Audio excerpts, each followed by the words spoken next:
Welcome, in front of me is a Motorola Moto G60s, and today I'll show you how you can enable and set up the Do Not Disturb mode. So to get started, you want to pull down your notification panel, expand it, and look for the toggle, which for me looks to be right over here. Once you find your toggle, hold it. This will quickly take you to the settings where you can customize all the settings in here. So obviously you can choose people who can call you or message you, what kind of apps, and also interruptions. Additionally, instead of turning it on and off yourself, you can set up the schedule. Just make sure that the schedule is enabled, and that's all you would need to do once you set it up.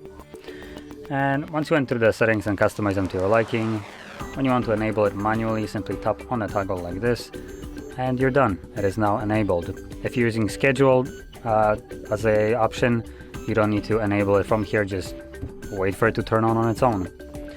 And additionally, once you're done with the manual version of the Do Not Disturb mode, you can tap on it again to turn it off. So anyway, that is how you'd use it and set it up. And if you found this very helpful, don't forget to hit like, subscribe, and thanks for watching.